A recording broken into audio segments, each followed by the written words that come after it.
hope you're ready for a long one, and I am not just talking about this video. The Ottawa REDBLACKS lose to the winless, no longer winless, but formerly winless Winnipeg Blue Bombers, which on its own is already a sentence that I don't like saying. They lose 25-16. And their starting quarterback is injured. I feel gross. I feel sick. I feel tired. First off, how many quarterbacks? Mazzoli, Adams, and now Brown. That is 3 years where the quarterback who started the season went down with injury early in the season. 3 straight years. And you want to say, oh, okay, well, Mazzoli kind of was supposed to be the starter last season, and he also went down with injury early in the season. And I don't know about Brown. The hit didn't look good. I'm hoping that it's precautionary. I'm hoping that it's, at worst, a concussion that's just 1 week. And it's not severe. It's just that they can't have him playing a football game for his own health and safety. And that next week, or at worst, the week after, he's ready. I hope that by the next time the Ottawa REDBLACKS play a home game, Drew Brown is ready to start. I also hope that if that isn't the case, we do not overlook Adams. He was good from what I saw of him. I like him, and I actually think that he might still be enough.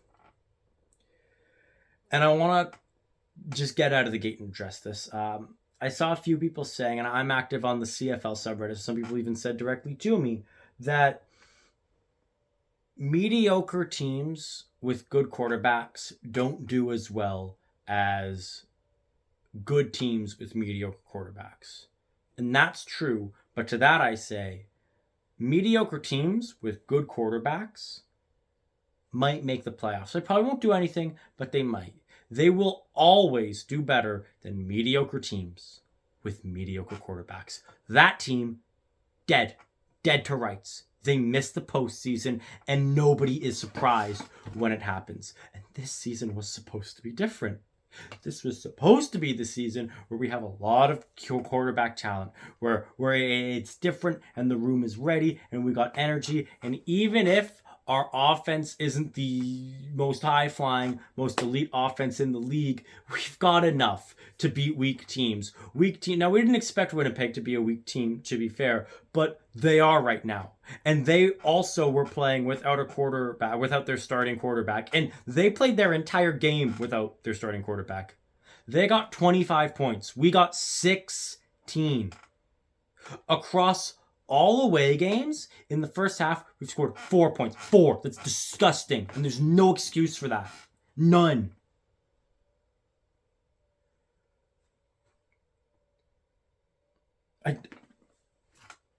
It keeps happening to us.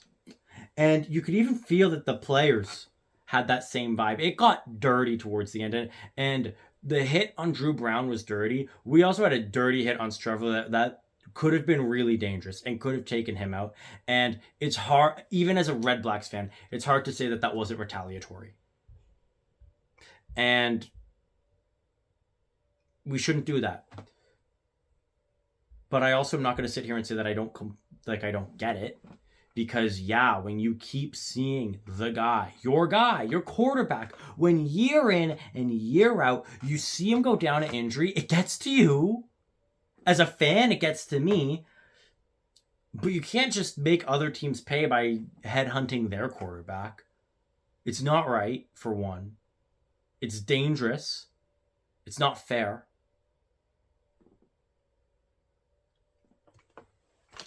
But,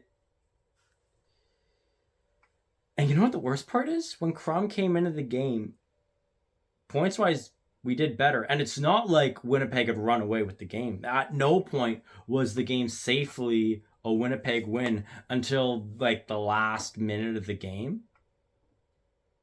Like, we were in it. We hung around. But I also think that's the other thing that feels awful. I've seen this game. I've seen this exact same game. I saw it every game in 2019, every game in 2021, every game in 2022, but most of all, every game in 2023. I thought 2023 was the worst offender by a huge margin of the Red Blacks sticking around, staying in games, being competitive, sometimes having a late lead, not this game, but sometimes they did last season, and finding ways to lose. And we really did find a way to lose this game. You would say, oh, but, the Red Blacks never even had the lead. But you know what they did have? The ball deep in Winnipeg territory. Seconds left, less than a minute to go in the first half. And Crum drops back like Crum does and fumble. It's a strip sack. And what was at least a guaranteed 3 points to make it a one-score game evaporates. Twice, we gave up the ball in decent field position. Decent field position where we lost by 2 scores, but also, if you think of it, if those field goals, they were both in Ward's range, that's an extra 6 points. So now it's at least feasible. Now it's at least feasible, and maybe our defense can shore up a little bit more. And I did think Drew Brown was the guy, but I will give you that this first half was bad for him. I made a whole bunch of notes throughout the game, and I don't think I need to go through. Oh gosh, let me. Yeah, here, a whole bunch of notes. I got 3 pages worth, and I don't need to go that deep into them. When I'm watching the game, very often I will go almost play by play, drive by drive, and for one, well, I've said it before and I'll say it again. I'm not as great at breaking down every single football play, but I'm, in my hockey videos, I'm able to get down to the nitty gritty of plays a little bit better than in football. But you know what I am able to do? Vibes. Just generally, how is the team doing? I can tell through the eye test a good football team from a bad football team. And we were playing like a bad football team in the first half. But we were playing like a football team that could win in the first half. And by that I mean our defense was actually doing pretty good. We held them, what was the score? Let me see. At the end of the first half, it was 13-3. We held them to 13. That's not terrible. It could have and probably should have been 13-6, which would have been a lot better. But more than that, our defense did pretty good. For a defense that was on 3 times as often as the offense, literally, it was about 3 times as much that the defense was on. Our offense, throughout the first half, it was constantly 2 and out, 2 and out, 2 and out, 2 and out. We had 2 good drives. One led to a field goal, and the other was a strip sack with less than a minute to go in the second half. And other than that, it was just punting. For how much the defense played in the first half, holding Winnipeg to 13 points is amazing. But there's something else. Our game against Montreal, we got 1 point in the first half. We did decent in the second half. If you erase the first half, we had an okay second half. Yeah, Montreal was probably phoning it in a little bit because they had such a massive lead.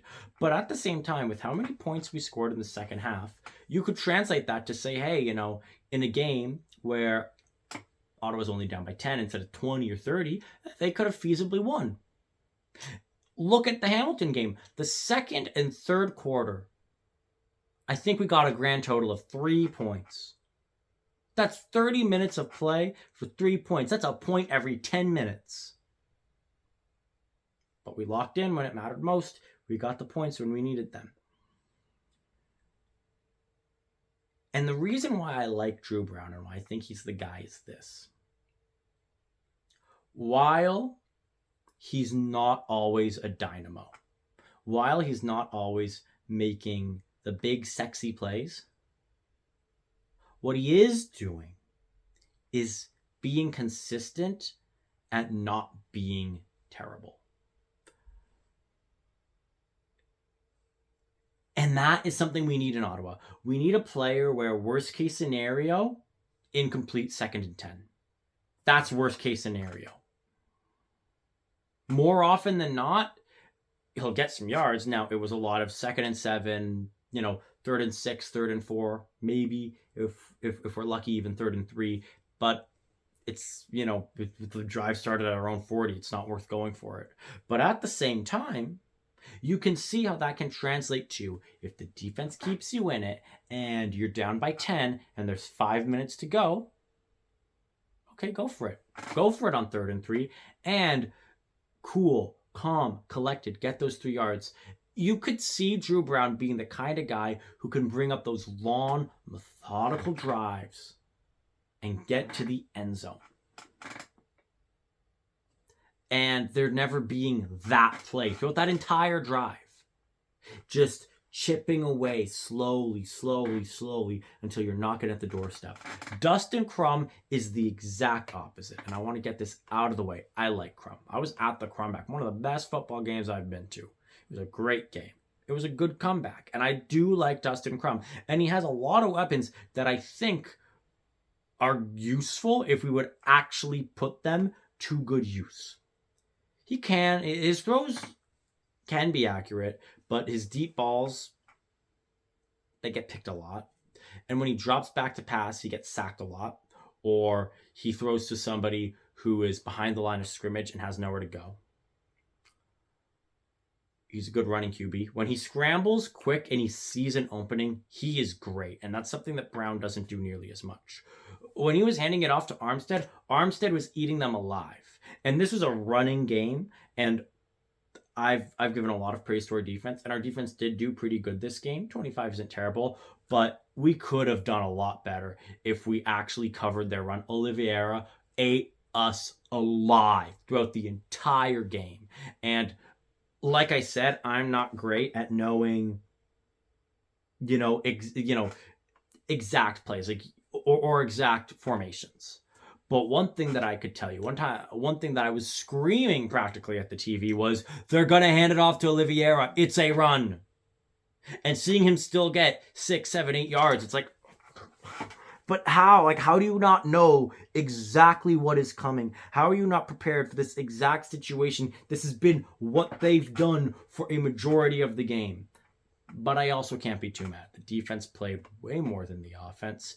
And I also understand why bringing down somebody who is a big athlete isn't it's easy as a fan to say, why aren't you stopping him? But I couldn't, even if he was right in front of me, I couldn't. I would just get knocked to the ground and he would keep running. So I get how if you've been on the field for a super long time and you're completely gassed, he's gonna make you look like paper. Because of course. But we were doing the same to Winnipeg. When Armstead was running and when Crum was running, we were getting those big plays. We were picking up yardage. And then we would drop back to pass and it's a strip sack or it's a sack. And instead of 2nd and 10, it's 2nd and 17. And now a run is basically out of the cards. Because in the CFL, with 3 downs, even if it's 2nd and 10, a lot of people are like, oh, you can't go for it on 2nd down. No, you have to pass. But no, you can run as long as you get 6, 7 yards. It's at least 3rd and feasible. And if you're in field goal range, I mean, you could kick the field goal. But if you're in a dire position, you can go for it. And you only need 4 yards. It is doable. 2nd and 17, unless you've got somebody who is really good through the air, it's not possible. It's not going to happen.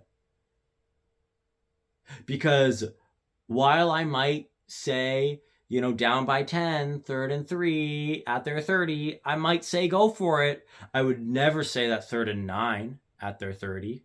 Never. No matter how much unless you're down by like 14 and you're at the like last 2 minutes of the game. Like unless you are in do or die mode. And that leads to us giving up good drives. That leads to not only us sometimes not scoring, but losing momentum. And I think that's the big difference. And that's something that I really noticed last year. We couldn't ever keep our momentum. We would get a big play, we would get a huge chunk of yardage, and then on the next play, we would get a big sack or a pick or a fumble or a massive penalty that just sets us back. And now all that energy that we were generating, all that momentum that we were generating, gone like that. And I find Drew Brown, when he isn't clicking, he isn't losing momentum. He's just not generating momentum. And that's why, as a fan, as much as it's stressful, there's a bit more trust that, don't worry, trust the process. If our defense keeps us in this game, once Drew Brown starts clicking, he won't stop.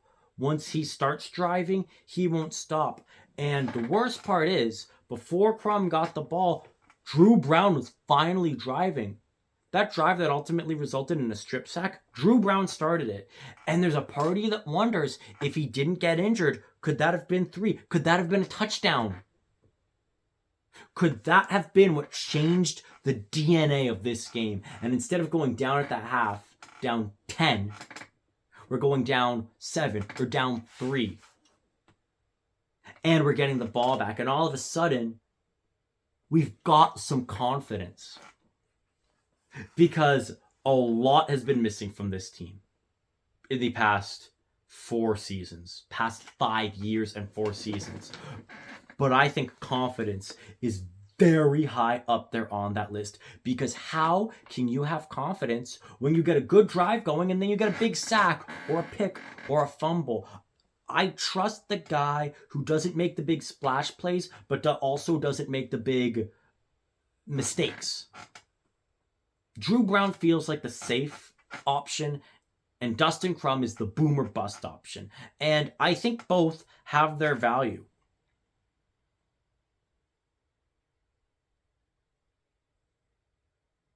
But it sucks. And it sucks that he's injured. And I hope that it's not long term. And it sucks that we only scored 16. And it sucks that we held them to 25, which isn't terrible, but our offense couldn't get going. Our defense wasn't covering the run. Even Dedman got held. He got limited, but he's still a bright spot.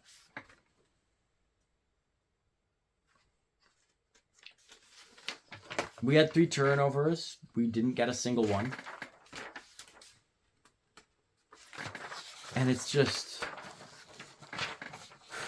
I mean, how much more of this can we take?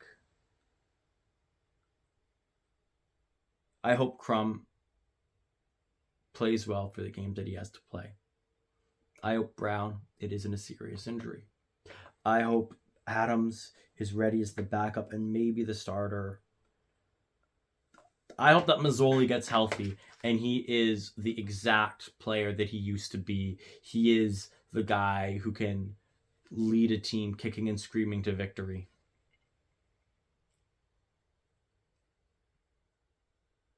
But this is tiring. It is tiring as a fan. How many seasons? Because like I said, good quarterbacks with mediocre teams probably won't win the Grey Cup. Not even that likely that they'll win a playoff game. Maybe one if they're lucky. But they will play a playoff game. And I think that's the thing that maybe other fan bases just don't quite get. The bar in Ottawa is so low. I don't want to win the Grey Cup this year. I mean, I do, obviously, but I'm not expecting to win the Grey Cup. I will not consider it a failure of a season if we don't make the Grey Cup. I will not consider it a failure of the season if we don't make the Eastern semis or finals. It's not winning the Grey Cup. It's not making the Grey Cup. It's not even winning a playoff game. It's making it there. Like I've said it before, I'll say it again. We could get blown out 42-0 against the Argonauts in Toronto in the playoffs. And I would just say, well, you know what? When that game kicked off, there was a genuine chance that we would have gone on to the Eastern Division Finals.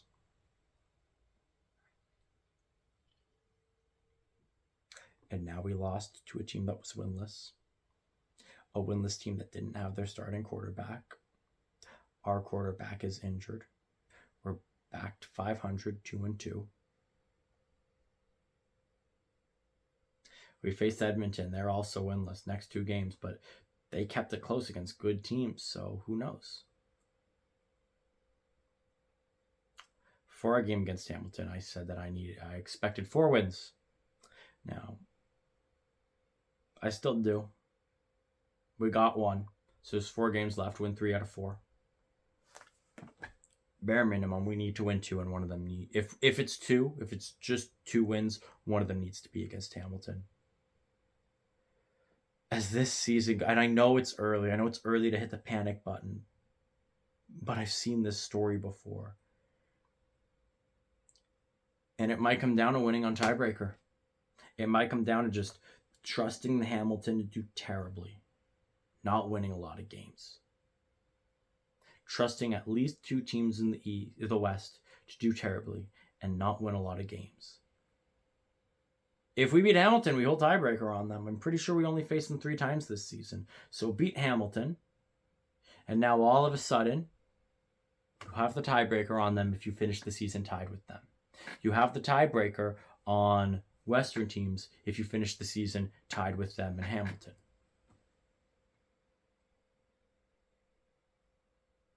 I don't care how it gets done.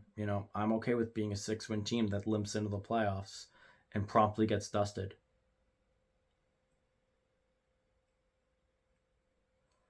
But going into this game, I thought, even if we lose, if we keep it close, and if our offense doesn't look terrible, I'll still have faith. I still won't be ringing the alarm bell and saying, the season's over, the end is nigh, the end is nigh. Our offense was not good. And our quarterback went down with injury.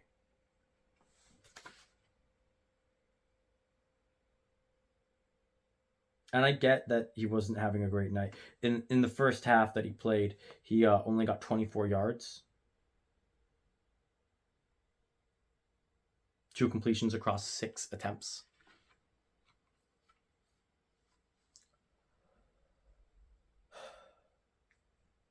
But there's also party that says, hey, maybe in our second half offensively was better. And party has to wonder, if it was Drew Brown, would it have been enough? And Pardia is starting to think, is this going to be the question we ask ourselves at the end of the season? Oh, yeah, if Brown was playing the whole season, it would have been different. Like how if Mazzoli was playing the whole season, it would have been different.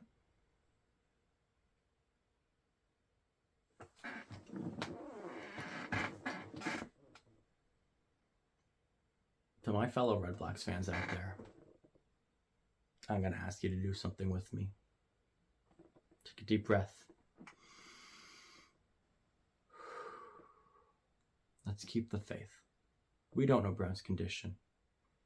It might not be long term. There are other teams that have a worse. We're still in a playoff spot. If the playoffs were to start today, we would not only be in the playoffs, we're still tied with Toronto. There's a chance that next week we are the 2nd placed team in the East. That is a genuine possibility. Does it matter if Hamilton wins their next game? We will still have more wins in less games than the Winnipeg Blue Bombers and the Hamilton Tiger Cats. The season's not over yet. So do me a favor. Hold the faith with me.